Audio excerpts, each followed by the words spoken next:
முன்னாலாம் வாத்தியார் அடிப்பாங்க, இப்போ அடிக்க முடியாது பார்த்தீங்களா? ஆனால் அதில் ஒரு விஷயம் இருக்குது சார். யாரெல்லாம் வாத்தியார்கிட்ட அடி வாங்கலையோ அந்த குழந்தைகள் எதிர்காலத்தில் போலீஸ்ட்டு அடி வாங்குற அளவுக்கு வந்துடும். அது ரொம்ப முக்கியம். வாத்தியார்கிட்ட அடி வாங்குறது பெருமையாக நினைக்கணும். ஒரு கருங்கல்ல ஒரு சிற்பிட்ட கொடுத்து இந்த சிற்பத்தை அவர் உருவாக்கி கொடுத்தாரு. ஒரு வாரத்தில் கேட்டாங்க, கருங்கல்லுக்குள்ளே எப்படி இப்படி அழகான சிற்பத்தை உண்டு பண்ணீங்க? தேவையில்லாத அந்த கற்கள்லாம் உளி மூலம் விளக்கிக்கிட்டே வந்தேன், அழகான சிற்பம் வந்துச்சு. அது மாதிரி தான் வாத்தியார். எல்கேஜியில் போய் விடுக்கிறீங்க, அவன்கிட்ட உள்ள கெட்ட விஷயங்கள்லாம் இது செய்யக்கூடாது, அது செய்யக்கூடாது, செதுக்கி அவனை ஒரு சிற்பமாக உங்களுக்கு கொடுக்கக்கூடிய சிற்பி தான் வாத்தியார்.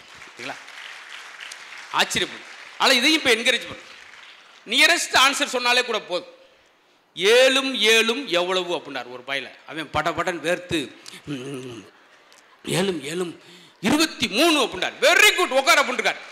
பக்கத்தில் பார்த்துட்டான், சார் 7 7 14 தானே சார், அவன் 23, அதுக்கு வெரி குட்ன்றீங்க. நேற்று 47 தான், இன்னைக்கு 23, இந்த வாரத்தில் வந்துடுவான் 17. வேற வழியில் இப்படித்தான் பாராட்டேன். இவங்களுக்கு கோலனை சொன்னா பிடிக்காது தெரியுமா பசங்களுக்கு? ஏய் 100க்கு 90 எடுக்கணும்பா, 100க்கு 90 எடுக்கணும். வாத்தியார் சொல்லிட்டு போயிட்டார். பையில 100 ரூபா வச்சுருக்காரு, 90 ரூபா எடுத்துட்டு போயிட்டாய். மார்க்குன்னு சொல்லணும், இல்லாட்டி குழப்பாய். நாங்கள் படிக்கும் போதும் தமிழ் கொஸ்டினில் ரெகுலராக ஒரு கொஸ்டின் வரும். காலாண்டு எல்லாத்துலேயும் வரும். என்ன அந்த கொஸ்டின்னா, செய்வினை என்றால் என்ன, செயற்பாட்டு வினை என்றால் என்ன. அதுக்கு ஒருத்தன் ஆன்சர் எழுதியிருந்தான். வாத்தியார் ஐஸ்வரில் படுத்துட்டார். படித்ததுக்கு எழுதியிருக்கான்.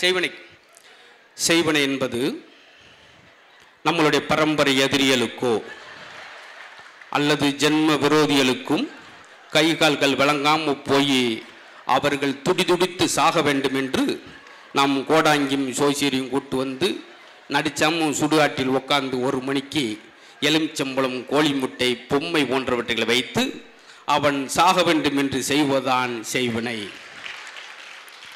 உதாரணத்திற்கு எங்கள் பெரிய பையங்களுக்கு செய்துள்ளார் அப்படி தேதியோடு எழுதியிருக்கான். அப்படின்னா எந்த அளவுக்கு அவன் உண்மையை கொண்டு வந்திருக்கான். ஆனால் இந்த பசங்களை ஏன் பாராட்டம் தெரியுமா? இவன் தான் பெரிய படைப்பாளியாக, பெரிய இயக்குனராக இந்த சீரியல்லாம் எடுக்கிறாங்க பார்த்தீங்களா? எனக்கு தெரிஞ்ச ஒரு அம்மாலாம் 13 வருஷமாக கன்சியூவாகவே இருக்கு. 9 மாதத்தில் குழந்தை இருக்கிற நம்ம பார்த்துருக்கோம். அந்த மாதிரி இழுக்கிறதுக்கு இந்த மாதிரி பசங்க தான் சரிப்படுவாங்க. ஆனால் நல்ல விஷயம், எனக்கு தெரிஞ்சு உலகத்திலே லஞ்சம் இல்லாத, ஊழல் இல்லாத ஒரு அருமையான தொழில் ஆசிரியர் தொழில். அந்த ஆசிரியரை இன்னைக்கு மதிப்பது கிடையாது.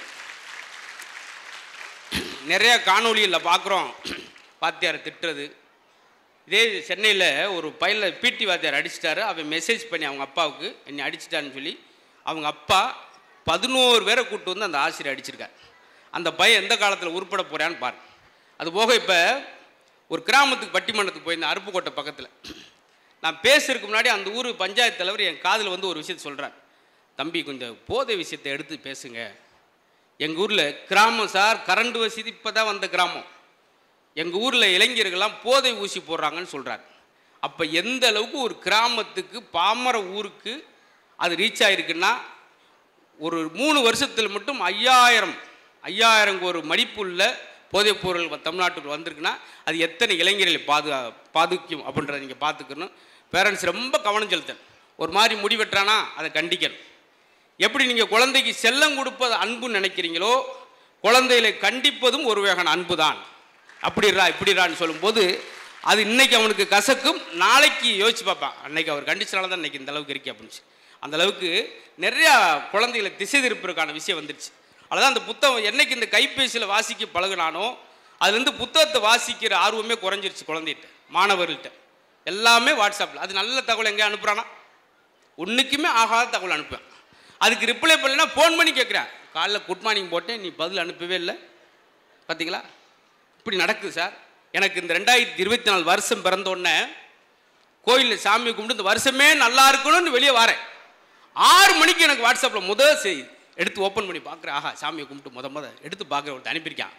கிரைண்டரில் அரிசியை போட்டால் மாவு, வாயில் அரிசியை போட்டால் சாவு, வாழ்த்துக்கள் புத்தாண்டு. வாயில் அரிசியை போட்டு ஒருத்தன் புத்தாண்டு வாழ்த்து சொல்லலாம் ஐயா, எனக்கு இது தேவையா நம்மளுக்கு? இன்னொருத்தர் ஒரு சாமி படத்தை அனுப்பி போட்டிருக்கான்.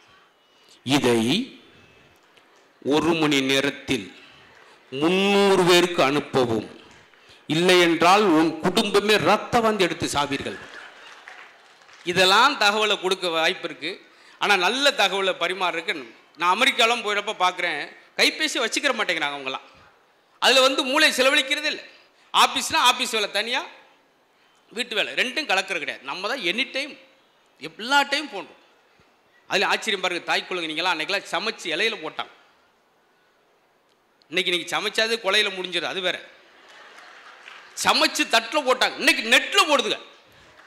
நான் இன்று புளிக்குழம்பு வைத்தேன் ஸ்டேட்டஸ் 8100 பேர் லைக் பண்ணுறான். புருஷன் லைக் பண்ணல. ஏங்க எல்லாரும் லைக் போட்டிருக்காங்க, நீங்கள் ஒன்று போட்டேன்னா அவங்கெல்லாம் புளிக்குழம்பை பார்த்தவங்கடி. நான் தாண்டி புளிக்குழம்பை குடிச்சிட்டு குளுக்கோஸ் ஏற்றிட்டு வந்து உட்காந்துருக்கேன். அப்படி இருக்கு உங்கள் சாப்பாடு. ஒரு காலத்தில் சமைச்சா சார், சமைச்சு சாப்பிட்டு முடிச்சுன்னு வெத்தலை பெட்டியை ஓப்பன் பண்ணாங்க நம்ம தாத்தாக்கள். 16 குழந்தை 17 குழந்தை. இதில் என்ன ஆச்சரியம் தெரியுமா? 17 குழந்தையும் சுகப்பிரசவமாக பிறந்தது. ஒரு குழந்தைக்கு கூட ₹1 செலவழிக்கலை. இன்னைக்கு ஒரு குழந்தைக்கு எவ்வளவு? 1.5 லட்சம் செலவு பண்ணி பிறகு. ஆச்சரியமா? அது 1.5 கிலோ 2 கிலோ. இதில் என்ன ஆச்சு? அந்த மாதிரி உணவு அப்படி சார். அவன் பயன்படுத்தின பொருளே ஜிம்மு பொருள் தான். மண்வெட்டி, கடப்பாறை, கோடாரின்னு வேர்க்க வேர்க்க வேலை செஞ்சால் ஆரோக்கியமாக இருந்தான். அன்றைக்கி ஃபுல்லாக சைக்கிள் ஓட்டுறவனை கேவலமாக பார்த்தீங்க சார். ஆடி காரில் போகிறது வசதி கிடையாது. எவன் ஆஸ்பத்திரிக்கு போகாமல் இருக்கானோ அவன் தான் வசதி. அதுங்களா? எங்கள் ஊரில் திருவிழா நடக்கும், சித்திரை திருவிழா. அதில் சைக்கிள் 500 தான். அந்த 500 சைக்கிள் 5 பேர் உட்காந்து போவோம்.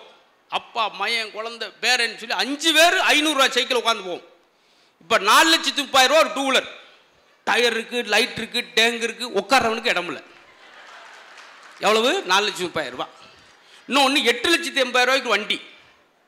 பார்த்தீங்களா? ஒற்றவன் தரையில் உட்காந்து அவன் சம்சாரம் 3ஆம் மாடியில் அங்கே உட்காந்துருக்கு. ஃபோன் பண்ணிட்டேன், ஏறிட்டாடியே ஏறிட்டேன், கிருக்கா வண்டி வாங்கியிருக்கேன் பாரு யாரு அப்படி. இவன் கீழே உட்காந்து ஓட்டி போயிருக்கேன். அந்த அம்மா மேலே உட்காந்து ஓம்னி பஸ்ஸில் வரவன்ட்டு பேசிட்டு வருது. எந்த ஊர் வரீங்க? நல்லா இருக்கீங்களா? எங்கள் வீட்டுக்கு அந்த அடைக்காம பாரு அப்படி. அவன் எட்டி பார்க்கணும் விழுந்து விழுந்து இன்னொருத்தர் டூலில் வந்து அம்மா, ஏன் ஒய்ஃப் மாதிரியே இருக்கு, ஏன் லூசு விரட்டி வாயா அப்படி.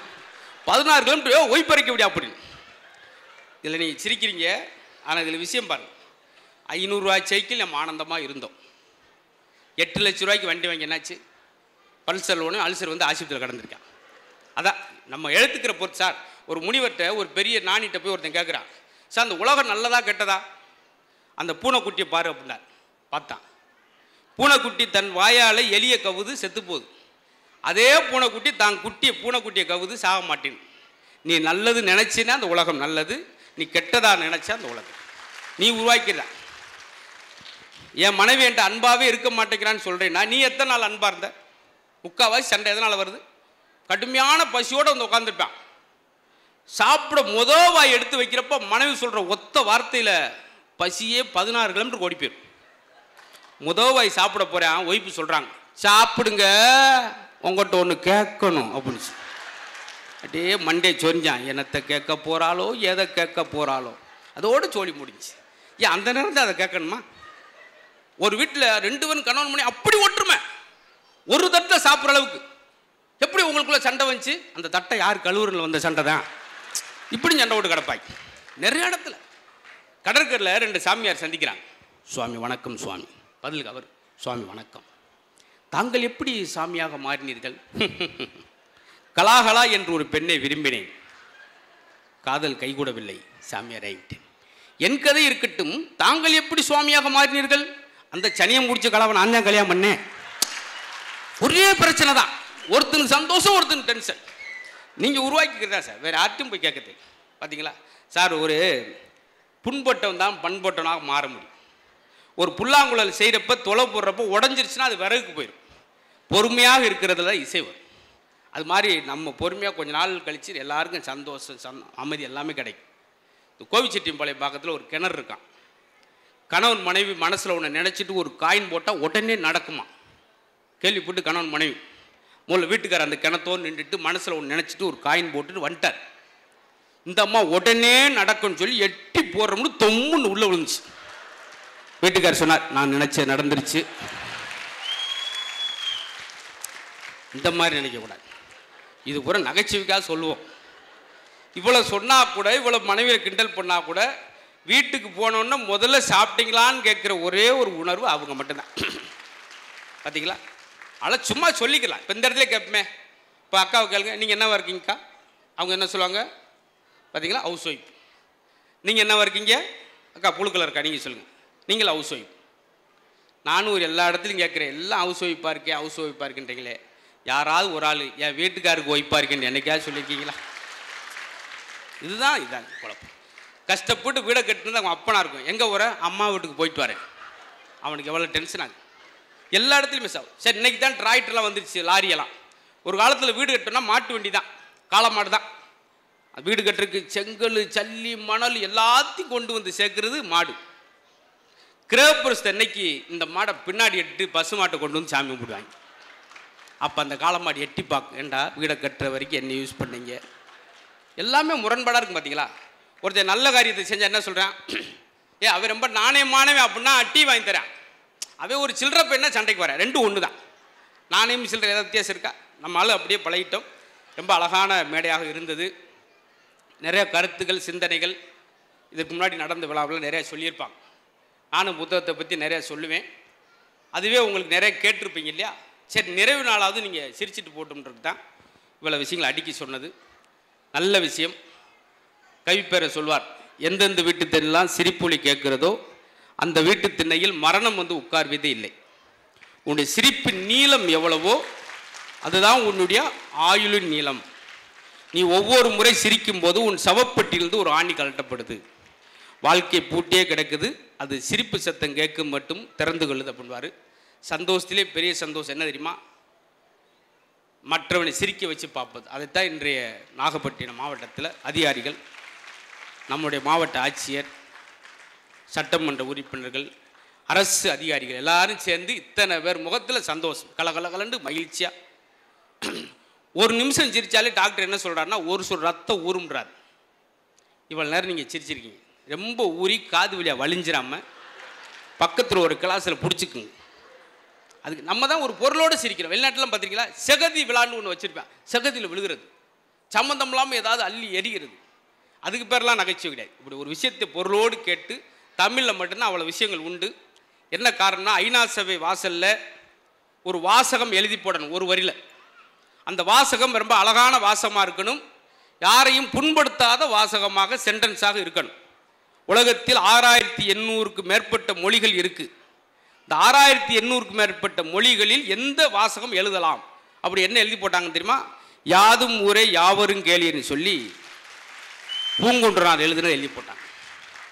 அதனால தான் அதுக்கு ஒரு விழா எடுக்கிறோம். நிறையா வாசிங்க குழந்தை கலைவாணி சரஸ்வதி இன்னும் வாசிச்சுக்கிட்டு தான் இருக்காங்க புத்தகத்தோடு. பார்த்தீங்களா? அப்போ நம்மளாம் படிக்கக்கூடாது, ஆனால் பசங்க சமாளிப்பாங்க. 2000 ஆண்டுகளாக ஆண்கள் படிக்கிறாங்க, 75 ஆண்டுகாலமாக தான் பெண்கள் படிக்கிறாங்க. ஆனால் மார்க் ஒரு 6 எடுக்கிறா. பார்த்தியா? ஏன்டா கம்மியாக எடுக்கிறேன்னு பையன்கிட்ட கேட்டால் என்ன சொல்கிறான்? எப்படி எடுக்க முடியும்? எப்படியா எடுக்க முடியும்? மார்க்குக்கு என்ன சொல்கிறீங்க? மதிப்பெண்கள். எப்படி நாங்கள் எடுக்க முடியும்? மதிப்பு ஆண்கள்னு வைங்க. அவன் எப்படி எடுக்கலாதுக்கு எப்படி சமாளிக்கிறான் பாருங்க. கல்விக்கு அதிபதி யார்? சரஸ்வதி. லேடிஸான மார்க்கை போடும், எங்களுக்கு எப்படி போடும்? ஆச்சரியப்படுத்தாய். அதனால் நிரம்ப இருக்கிறது, நிரம்ப மகிழ்ச்சியாக இருந்தீங்க. இதான் வேணும். காலம் மாற்றத்துக்கு நிறையா விஷயம் மாறிடுச்சு. பெரியவங்களாக இருக்கீங்க நிறையா பேர், அவங்களுக்கு அந்த பேச்செல்லாம் பிடிக்குமா என்னன்னு தெரியாது. ஏன்னா அவங்களுடைய வாழ்க்கையில் ரொம்ப அழகான விஷயம்லாம் பார்த்துருப்பான். ஒரு பெரியவர் ஆரம்பித்தா ரொம்ப சலிப்போடு தான் பேசுவார். இன்றைக்கி உள்ள கலாச்சாரத்தை பார்த்துட்டு அதெல்லாம் அந்த காலமையா அப்படின்வார். ஆனால் எந்த காலமும் எவன்ட்டு சொல்லவே மாட்டார். என்னங்க அந்த காலத்தில் ஏன் அவ்வளோ பெருமையாக என்ன தான் இருந்துச்சு? அந்த காலத்தில் பெண்கள் கூந்தல் அவுத்து விட்டால் நெல்லு நெல்லு நெல்லு நெல்லு தரையில் வந்து விழுந்துருக்கு. எங்கள் அப்பத்தால் 4 அடி உயர்ந்தான், கூந்தல் அவுச்சு கீழே வந்து எங்கள் தாத்தா தூக்கிட்டே போவார் பின்னாடியே. அன்னைக்கு பெண்கள் கூந்தல் அவுத்து விட்டால் தரையில் வந்து விழுந்துருக்கு. இன்னைக்கு விழுது, தனியாக விழுது, தொப்புன்னு. அம்மா கீழே விழுந்துச்சு, வேறு வாங்கிட்டேக்கா, அது ஒரு 160 ரூபா, அதில் கொஞ்சம் ஈரு பேனு கூடிடுச்சு. பார்த்தீங்களா? இதனால தான் அவர் சொல்கிறார், ஆரோக்கியமாக இருங்க, ஆரோக்கியமாக இருங்க, எல்லாமே மாறி. ஆனால் இவ்வளோ தாய்க்குழந்தை வந்த சந்தோஷம். ஒரு காலத்தில் கொலையே நடந்தால் கூட பெண்கள் விட்டு விட்டு வரமாட்டாங்க. கொலையே சன்னல் திறந்தான் பார்ப்பாங்க, என்னாச்சு மாரிமுத்து போயிட்டானா கதை பூட்டுங்கடி. அந்த காலத்தில் சன்னல் பின்னால் பெண்கள், இப்போ பாருங்க பெண்களுக்கு பின்னால் சன்னல். சன்னல் ஏனிப்படி நிலப்படி வச்சு அதில் ஒரு கயிறை வரை கட்டி தொங்க விட்டு போகிறாங்க. அதில் இவ்வளோ வரை குண்டை வரை கட்டி தொங்க விட்டு இந்த அம்மா ஓடி போய் சங்குன்னு பஸ்ஸில் சட்டான்னு கண்ட்ரேட்டு கண்ணில் அடிச்சு ஐயோயோன்னு விழுந்து 6 மாதம் குளுக்கோஸ் சேர்த்து படுத்திருக்கேன்ப்பா வாசிப்பு. இதனால தான் பெரியவங்களுக்கு சலிப்பு. யதார்த்தமா இருங்க, இயல்பா இருங்க சொல்றது.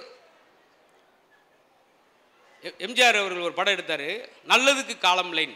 அதுக்கு தலைப்பு வச்சாங்க. எம்ஜிஆர் அவர் சொல்லிட்டாரு, அப்படி வைக்காங்க, நல்லதுக்கு காலம் லைன் வச்சிங்கன்னா தலைவரே சொல்லிட்டாருன்னு பூரா தப்பு பண்ண ஆரம்பிச்சுருவாங்க. திருடாதேன்னு வைங்க. ஒரு தலைப்பு கூட இப்படித்தான் வரணும், மக்களை மாத்திரம் நினைச்ச ஒரு காலம். அன்னைக்கு பட தலைப்பே பாருங்களேன், அவன்தான் மனிதன், பெரிய மனிதன், நல்ல மனிதன், மணிசெம்பர்லேயே படம். இன்னைக்கு பாருங்க, சிங்கம் 1, சிங்கம் 2, சிங்கம் 3, சிங்கம் 4, மொத்தமே 7 சிங்கம் தான் ஊருக்குள்ள இருக்கு. அவன் அவ்வளோ கூண்டோடு. அப்புறம் சிறுத்தை, நடுநீசி நாய்கள். ஒரு ஆள்லாம் படம் எடுத்தார், இவன் வேற மாதிரி. ஏன் அவங்க அப்பா மாதிரி இருக்கக்கூடாதா? பயந்துருவாங்க. ஐயோ, நடுவில் கொஞ்சம் பக்கத்தான இங்கிட்டு வந்து அட்டையை காணாமல் ஓட்டிருக்காங்க. இப்போ எல்லாமே மாறிடுச்சு. அதனால் இங்கே அன்னைக்கெல்லாம் ஒருத்தர் விழுந்துட்டான்னு என்ன செய்ய தெரியுமா, எந்திரிச்சு முதல்ல யாராவது நம்மளை பார்க்குறாங்களான்னு பார்ப்பேன். ஏன்னா அவமானம் போயிடும். அப்புறம் கையில் தட்டியிருக்கா, உராஞ்சிருக்கான்னு பார்ப்பேன். கீழே விழுந்தா அன்றைக்கி ஒருத்தன் பஸ்ஸில் விழுந்து சர்ன்னு 20 அடிக்கு எடுத்துகிட்டு போய் வேகமாக எந்திரிச்சு செல்ஃபோன் எடுத்து பார்க்குறேன், நல்ல வேலைக்கு கிராச் ஆகலை. அப்புறம் பார்க்குறேன் வலது காலை காணாமல் தெரிறேன். ஏன்னா வலது காலை காணாமனே எப்படி? எதை சார் முதல்ல கேட்கணும்? பார்த்தீங்களா, இதுக்கு தான் வருது. இப்போ எல்லா இடத்துலையும் ஒருத்தன் ஃபோன் வருது, இந்த ராங் நம்பர்லாம் என்ன, நம்ம ஃபோன்னால என்னென்ன அவதி காலாரு. வீட்டில் குடும்பத்தில் முக்கால் சண்டைக்கு என்ன காரணம்? 11 மணிக்கு ஃபோன் வரும். சம்சார் எழுப்பு, என்ன அண்ணாரம் ஃபோனு? ஏதாவது கம்பெனி காலாக இருக்குமா? கம்பெனி காலா, உன் பழைய கம்பெனியோட காலா? சண்டை தொடங்குதா? சரின்ட்டு ஆஃப் பண்ணிட்டு சார்ஜ் போட்டு படுத்துட்டான். கிழுக்கு எரிஞ்சிருக்கு. ஒரு 1:30 மணிக்கு மறுபடியும் கூப்பிட்றா. அதை நான் பீட்டி புல்லுன்னு பஞ்சு வச்சுருக்கேன், பேட்டரி புல்லுன்னு வருது. ஏண்டி என் உசுரை வாங்கி தொழிறேன். பார்த்தீங்களா, இந்த சண்டைக்கெல்லாம் நிம்மதியெல்லாம் போனது இதட்டு தாங்க. வாட்ஸ்அப்பில் வர தகவல், யூடியூப்பு, அதுலேயும் நீங்களாம் சமைக்கிற இன்றைக்கெல்லாம் 6 சமைக்கிறா பார்த்து பூரா யூடியூப் பார்த்தா. சிக்கன் செய்வது எப்படி அப்படின்னு ஒரு யூடியூப் கிச்சனில் ஓப்பன் பண்ணி வச்சுட்டு இந்த அம்மா செய்யுது. அதை போடுவோம், இதை போடுவோம், கறி மசாலா போட்டுக்கிட்டே இருக்கு. திடீர்னு போன் சுவிட்ச் ஆஃப் ஆயிடுச்சு, சட்டி கறி பிடிச்சி குப்புன்னு எரியுது. எங்கே புகையா வருதுங்க ஏன்ட்டி ஓடி. அதை பார்த்து யார் சமைக்க சொன்னேன்? ஒரு சமையலை சாப்பிட்டா ஆம்பளை என்ன சார் சொல்லணும்? வாவ். அதான சாப்பாடு. சாப்பிட்டு என்ன சொல்கிறேன்? வாவ். இது எப்படி சாப்பாடாக இருக்கும் சொல்லுங்க, பாருங்க. அந்த சாப்பாடை சாப்பிட்டுனா ஆம்பளைக்கு அந்த சாப்பாடு அப்படி நெஞ்சிலே நிற்கணும். அன்னைக்கு ஒருத்தர் நெஞ்சே நின்றுச்சு. ஏன்னா நம்ம கிண்டல் பண்ணுறக்காக சொல்ல, அப்படி எல்லாரும் யூடியூப் பார்த்தானே சமைக்கும். ஒருத்தெல்லாம் தினமும் அதை சாப்பிட்டுட்டு அந்த அம்மா வித்தியாசமாக அன்றைக்கி ஓப்பன் பண்ணிச்சு. 12 மணிக்கு டிக்கா செய்வது எப்படி, யூடியூப்பில் பர்கர் செய்வது எப்படி, பீஸா செய்வது எப்படி, சந்தோஷமாக உட்காந்துருக்கான். ஆஹா, இன்னைக்கு ஏகப்பட்ட ஐட்டம் பார்க்குறான். 6 மணிக்கு உப்புமா கணிந்து வச்சிருக்கு. என்னம்மா அதெல்லாம் ரொம்ப கஷ்டம் போலங்க, ஏதோ அதுதான் போடுறாங்க. பார்த்தீங்களா, சிலருக்கு நேரம் அப்படியே தான் அமையும். ஆனால் நீங்கள்லாம் பெருமை என்ன சொல்கிறீங்க, நாங்கள் ஒரு தடவை சமைக்காட்டி என்ன ஆகும்? ஆனால் முக்கால்வாசி ஹோட்டலில் பாருங்கள், 3 ஸ்டார் 5 ஸ்டார் ஹோட்டலில் ஆம்பளை தான் சமைக்கிறாங்க. இவ்வளோ பெரிய தொப்பியை போட்டுக்கிட்டு கல்யாண மண்டபத்தில் 2000 பேருக்கு ஒரு ஆம்பளை சமைக்கிறான் சார். வெறும் மேலோட வேர்த்து ஒழுகுது, ஃபேன் கூட கிடையாது, தலைப்பா கட்டிட்டு கிண்டு அங்கே இருந்து இப்படி இவ்வளோ பெரிய அகப்பை வச்சு உடனே டைனிங் ஹாலில் என்ன சாப்பாடு உப்பு கம்மியாக இருக்குது, வேர்த்து ஒழுது, என்ன உப்பு கம்மியாக இருக்கா அப்படியே சால்ட்டை ப்ராடக்ட் பண்ணுறான். பார்த்துருக்கீங்களா? ஏன்னு சொல்லேன்னா, எல்லாருக்கும் யார் அழகுன்னெலாம் சொல்கிறோம்ல, பெண்கள் நீங்கள் அழகு தான். ஆனால் உங்கள் ஆதார் கார்டு பார்த்தா தான் தெரியும், அது வேறு. அது ஒரு பக்கம் விட்டுருவோம். வீட்டுக்குள்ளே நீங்கள் பெண்கள்னா காட்டுக்குள்ளே வந்து பாருங்கள், ஆண்கள் தான் அழகு. ஆண் சிங்கம் தான் பெடரியோடு அது வரும்போது ஒரு அம்சமாக இருக்கும். பெண் சிங்கத்தை பார்த்தீங்கன்னா முடியும் இல்லாமல் வாழும் இல்லாமல் சீக்கு வந்த கோழி மாதிரி ஓரத்தில் படுத்து கிடக்கும். ஆண் யானை பெண் யானை பாருங்கள், ஆண் யானைக்கு தான் தந்தம் இருக்கும், நடந்து வரும்போது ஒரு அம்சம். ஆண்மயில் பெண்மயில், ஆண்மயில் தான் தோகை விரித்து ஆடு 4 மணிக்கு இவ்வளோ வரையும் தோகை விரிச்சு. அப்படி ஒன்று ஒரு நாள் விட்டு கொடுத்துக்கிற வேண்டியதான். மகிழ்ச்சியான இடமா அந்த இடம் மாறியது. நான் பேசுனா 2-3 மணி நேரம் கூட பேசிடுவேன். ஆனால் உங்களுக்கு காலையில் பால்காரன் பால் போடுற அளவுக்கு வந்துடக்கூடாது. என்னுடைய அப்படி தான் ஒரு இடத்துல பேசிட்டு அப்படி ஆயிடுச்சு டைம். இங்கே ரொம்ப அறிவார்ந்த சபை. அதே போல் நானும் தொடக்கத்திலேருந்து இந்த விஷயங்களை எதுக்காக சொன்னேன்னா, நீங்கள் இன்றைக்கி தூங்கும்போது நல்லா தூக்கம், சிரித்துட்டு தூங்கும்போது ரொம்ப அழகான தூக்கமாக இருக்கும். உலகமே, நான் ஒரு விஷயம் சொன்னேன், உலகமே சுருங்கிடுச்சின்னு சொல்லி, நேற்று இருந்தவே இன்றைக்கி இல்லைன்றாங்க கிடையாது, நைட்டில் இருந்தவே பகல் இல்லைன்ற அளவுக்கு நோய்கள் கூடி போச்சு. அன்றைக்கெலாம் சாப்பிட்டோன்னே வெத்தலை வாக்கு பெட்டி ஓப்பன் பண்ணுவாங்க. இன்றைக்கி சாப்பிட்டு முடிச்சுன்னா மாத்திரை பெட்டி ஓப்பன் பண்ணுறோம். 6 மாத்திரை 7 மாத்திரை அப்படி சின்ன வயசில் நம்மளாம் கலர் கலராக மிட்டாய் சாப்பிட்டோம் பார்த்தீங்களா? இப்போ கலர் கலராக மாத்திரை அள்ளி அப்படி போடுறான். அந்த அளவுக்கு நோய் நொடி கூடி பண்ணத்தில் நோயை குறைக்கக்கூடிய மிகச்சிறந்த மருந்துகளில் ஒன்று நல்ல நகைப்பது. மகாத்மா காந்தி என்ன சொல்கிறார்? இந்த சமுதாயத்தை எனக்கு சிரிக்கிற உணர்வு இல்லாட்டி நான் எப்பயோ இறந்து போயிருப்பேன். அறிஞர் அண்ணாவை அப்படி சொல்கிறார். இந்த நகைச்சுவை அவ்வளோ செய்யும். எம்ஜிஆரை கொடை வல்லன்னு சொல்கிறீங்க, அந்த கொடை வல்ல யார்கிட்ட கற்றுக்கிட்டார்னா என்எஸ் கிருஷ்ணன் நகைச்சுவாளர்கிட்ட தான் கற்றுக்கிட்டார், பிறருக்கு கொடுக்கின்றதே. அப்படி நல்ல இன்பமாக இந்த இடமே மாறி இருந்தது. நிறையா நண்பர்கள் நின்று கொண்டே ரசித்தீர்கள். ரொம்ப நன்றி. சாருக்கு தான் நன்றி சொல்லணும். ஏன்னா நல்ல ரசிகர் கிடைக்கும்னு சொல்லி எப்பவுமே நான் ஏங்குறது உண்டு. அது கிடைச்சிட்டா எனக்கு நல்லா தூக்கம் வராது. நீங்களாம் பார்த்தீங்கன்னா அழகான உங்களை எல்லாருக்கும் கைதட்டி நாம் நன்றி சொல்கிறது எதுக்குன்னா, உடனே சிரிக்கிறாளுக்கு 110 வயசு. ஒரு விஷயத்தை காதில் கேட்டு மூளைக்கு செலுத்தி உடனே வாயில் 3 செகண்ட். உடனே சிரிக்கிறாளுக்கு 110 வயசு. அப்படியே பருக்குன்னு முழிக்கிறான் பாரு, அவனுக்கு பங்குனி 13. 110 பங்குனி 13 நீங்கள் முடிவு பண்ணிக்கணும். எதையுமே டாக்டர்லாம் பாருங்கள், ஐசி வார்டுக்குள்ளே சொந்தக்காரங்க அலோவ் பண்ண மாட்டார் பார்த்தீங்களா? அவருடைய தாய் மாமே நான் தான், முதல்ல நீ வெளியே உட்காரியான்பார். எதுக்கு? 40 ரூபாய்க்கு ஆப்பிள் பழம் வாங்கிட்டு வந்திருப்பேன், அழுகி போன ஆப்பிள் வாங்கிட்டு போய் அவன் நெஞ்சுக்கு காலுக்கு இழுத்துக்கிட்டு போய் ஏதாவது அதிர்ச்சியாக சொல்லிடுறது. பக்கத்தில் மாப்பிள்ளை மாமா அப்படிங்க, நல்லா இருக்கே மாமா அப்படிங்க. நான் ஆசிரியத்துக்குள்ள வரும்போது ஒரு டெட் பாடி ஒன்று தூக்கிட்டு போனால் நீ தான் நினச்ச மாப்பிள்ளை அப்படிங்க. அவன் அதிர்ச்சி ஆவானா ஆக மாட்டானா? அதுக்கு தான் பாசிட்டிவாக பேசுங்கன்னா பேசுகிறதே இல்லை. யார் பேசுனாலும் பாசிட்டிவாக பேசுகிறேன். அதுக்காகத்தான் இந்த மாதிரி முடிஞ்ச அளவுக்கு நான் பாசிட்டிவாக பேசுகிறேன். என்னென்ன கே ராமசாமின்னு சொல்லி ஒரு பெரிய நடிகர் இருந்தார். அவர் ஒரு பாட்டு வேணாம்னு சொன்னாங்க. நான் பாட மாட்டேன் இனி பாட மாட்டேன், இந்த பாட்டு ரொம்ப நெகட்டிவாக இருக்குது வேணாம் அப்படின்னாங்க. அவர் நான் பாடியே ஆவேன் பாடினார். அது அவருக்கு கடைசி பாட்டு. டிஎம் சவுந்தரராஜன் அவர்கள் மிகச்சிறந்த பாடகர். ஒரே 2 பாட்டு தான் அவர் கடைசி பாட்டாக போச்சு. எது? நான் ஒரு ராசி இல்லாத ராஜான்ற பாட்டு அவர் கடைசி பாட்டாக போச்சு. அது மாதிரி இந்த வார்த்தைகளே அப்படி செய்யும். அதனால் முடிந்த அளவுக்கு குழந்தைகளை காலையில் எழுப்பும்போது உற்சாகமாக எழுப்புங்கள்ன்றாங்க. எப்படி எழுப்பணுமா? எந்திரிங்க, நாகப்பட்டினம் கமிஷனர் எந்திரிங்க, வேளாங்கண்ணி கமிஷனர் எந்திரிங்க, கலெக்டர் எந்திரிங்க சொல்லணுமா? அப்போ தான் அவனுக்கு ஒரு பாசிட்டிவாக காலையிலே. நம்ம காலையில் எப்படி எழுப்புகிறோம் குழந்தைய? எந்திரி எருமை அப்படி. அவன் எருமை மாதிரியே தெரிப்பான். படிடா படிப்பங்கழுத என்னத்தை படித்தேன். வெளிநாட்டில் பாருங்க, தாமஸ் ஆல்வா எடிசன் வந்து 1200 கண்டுபிடிப்பை கண்டுபிடிச்சிருக்காரு. எப்படி தெரியுமா? இந்த விஷயத்தை சொல்லிட்டு முடிக்கிறேன். ஸ்கூலில் சேர்த்து வராங்க எடிசனுடைய அம்மா. ஸ்கூல் வாத்தியார் பார்க்குறாரு. ஒரு வாரம் கழித்து ஒரு பேப்பரில் அந்த எடிசன் எழுதி கொடுக்குறாரு. அதை அவங்க அம்மா வீட்டில் வாங்கி பார்க்குறாங்க. அம்மா என்னம்மா சார் எழுதியிருக்காங்கன்னு கேட்குறா எடிசன். அதில் என்ன எழுதியிருக்கு தெரியுமா? இந்த பையன் மூளை வளர்ச்சி இல்லாதவன், முட்டாள், இவனுக்கு எதுவுமே சொல்லிக் கொடுக்க முடியாது, சொல்லிக் கொடுத்தாலும் புரியாதுன்னு எழுதி கொடுத்துருக்காங்க. இதை போய் அவன்கிட்ட சொல்ல முடியுமா? டேய் நீ பெரிய அறிவாளியாம்டா, உனக்கு சொல்லித்தரதுக்கு வாத்தியாருக்கு அறிவுலையா, என்னம்மா சொல்கிறீங்க அப்படின்னு அந்த பேப்பர் மடித்து புக்கில் வச்சுட்டு அம்மாவே தன்னுடைய எடிசனுக்கு சொல்லிக் கொடுக்குறாங்க. ஒரு குறிப்பிட்ட காலத்தில் அம்மாலாம் இறந்த பின்னாடி நிறையா கண்டுபிடிச்சிட்டாரு. இந்த லைட்டு கண்டுபிடிச்சது, சினிமா கண்டுபிடிச்சது எல்லாம் அவர் தான். இத்தனை கண்டுபிடிப்புகள் கண்டுபிடிச்சா கூட அந்த வீடு ஷிஃப்ட் பண்ணுறப்ப அந்த பேப்பர், அந்த புத்தகத்துக்குள்ள அந்த பேப்பர் எடுத்து பார்க்குறாரு எடிசன். எதற்கும் லாயக்கற்றவன் இவன் ஒரு முட்டாள், இவனுக்கு சொல்லிக் கொடுக்க முடியாது. அதை பார்க்குறான். இவ்வளோ நெகட்டிவான விஷயத்தை அம்மா எவ்வளோ பாசிட்டிவாக சொல்லி கொடுத்து இன்றைக்கி இவ்வளோ கொண்டு வந்திருக்காங்களே. நம்மளாம் வந்து என்ன செய்வோம்? வாத்தியார் சொன்ன மாதிரியே இருக்கவார். வெளிநாட்டு இத்தனை அறிஞர் விஞ்ஞானி இருக்காங்க. என்ன அர்த்தம்? போட்டி ஓட்டுட்டு எனர்ஜியை சொல்கிறாங்க, எனர்ஜியை வளர்க்குறாங்க. பயம் பிறந்தோட வெளிநாட்டில் சொல்லுவாங்களாம், நம்மளுக்கு பிரதமர் பிறந்துட்டான். உடனே அம்மா அப்படி சொல்லுவாங்க, சயின்டிஸ்ட் பிறந்துட்டான்னு சொல்லுங்க. போட்டி ஓட்டுட்டு வளர்க்குறது. நம்ம ஊரில் ஒரு பயம் பிறந்தோன்னா அம்மா சொல்லும், எனக்கு கொல்லியோட மயம் பிறந்துட்டான். உடனே அப்பா எனக்கு பிச்சை எடுத்து கூட கஞ்சி ஊற்றுவான். கொல்லியும் போட்டு பிச்சை எடுத்துக்கிட்டே இருந்தால் பிச்சை தான் எடுத்துக்கிட்டே இருக்க வேண்டியதான். அதனால் பாசிட்டிவாக சொல்லுங்கள், இதே போல் மகிழ்ச்சியாக இருங்கள், சந்தோஷமாக இருங்கள். ரொம்ப அருமையான வாய்ப்பு. அழகான முகங்களை பார்த்து எனக்கு உற்சாகம் கிடைத்தது. எப்போயுமே இறைவன் உங்களுக்கு இந்த மகிழ்ச்சியை தொடர்ச்சியாக கொடுக்கட்டும். துண்டு பண்ணுவதில் வாழ்க்கை, உண்டு பண்ணுவது அப்படின்வாங்க. விதைப்பதில் வாழ்க்கை, அன்பை விதைப்பது தான் வாழ்க்கை அப்படின்வாங்க. அது மாதிரி எப்போயுமே அன்பாகவே சந்தோஷமாக மகிழ்ச்சியாகவே இருப்போம். மகிழ்ச்சி எல்லா இடத்திலும் பெருகட்டும். ஏற்கனவே சொன்ன மாதிரி தான், பிறந்தோடனே தாய் அள வைக்கிறோம், இறந்த முன்னாடி சொந்தங்கள்லாம் அள வைக்கிறோம். இருக்கும்போதாவது மற்றவர்கள் மகிழ்விப்போன்ற நோக்கத்தில் தான் இன்றைக்கி நம்ம மாவட்ட ஆட்சியர் அவர்கள் இப்படி ஒரு ஏற்பாடு.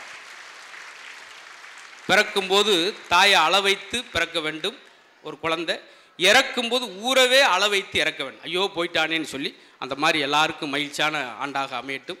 இதே மாதிரி புத்தகத்தில் ஒவ்வொரு ஆண்டும் நல்ல அறிவுஜீவிகளாக வளர்வதற்கு பெரிய பேச்சாளர் வந்து பேச்சு, அந்த பேச்செல்லாம் கேட்டு அறிவுஜீவிகளாக நாகை மாவட்டம் விளங்கணும்.